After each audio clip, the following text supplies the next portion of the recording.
Vous avez peut-être déjà remarqué que lorsque vous cherchez une formule dans un livre d'aromathérapie, très souvent, l'auteur vous proposera d'associer plusieurs huiles essentielles entre elles. Mais savez-vous exactement pourquoi, justement, il est souvent plus efficace d'associer plusieurs huiles essentielles plutôt que d'en utiliser qu'une seule?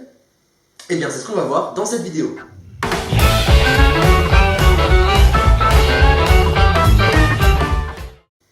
Pour bien comprendre, prenons un exemple.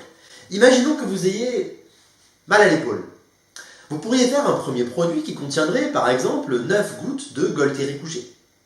Mais vous pourriez aussi envisager de réaliser une préparation qui contiendrait 3 gouttes de Golteri couché, 3 gouttes de romarin camphre et 3 gouttes d'eucalyptus citronné.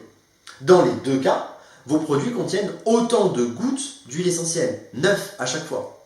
Pourtant, il y a fort à parier que le deuxième produit soit plus efficace que le premier. Pour comprendre pourquoi, il faut revenir à la réaction inflammatoire.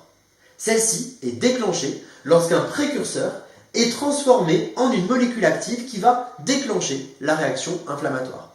Cette transformation va correspondre à peu près à une vingtaine de réactions.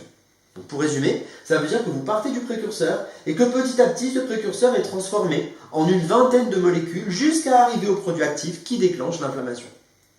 Lorsque vous prenez simplement de la Golteri couché, eh bien vous allez inhiber, c'est-à-dire ralentir, la réaction inflammatoire à un seul endroit.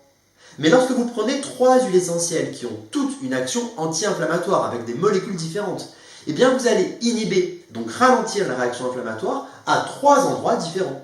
Forcément, vous allez gagner en efficacité et le symptôme va s'améliorer de façon beaucoup plus significative. Mais que se passe-t-il quand on associe plusieurs huiles essentielles dans une synergie? Eh bien, pour le comprendre, il faut savoir qu'une molécule isolée ne se comporte pas de la même manière lorsqu'elle est intégrée à l'intérieur d'une huile essentielle. Pourquoi? Eh bien, tout simplement parce que vous avez d'autres molécules dans l'huile essentielle qui vont moduler son activité. Eh bien, il se passe exactement la même chose lorsque vous associez plusieurs huiles essentielles dans une synergie. Il se crée des interactions entre les huiles essentielles qui aboutissent à renforcer leur efficacité. Ça signifie qu'une huile essentielle au sein d'une synergie est plus efficace que si elle était utilisée seule. Voilà pourquoi lorsque vous réalisez une préparation à base d'huile essentielle, vous aurez très souvent intérêt à en associer plusieurs pour former une synergie.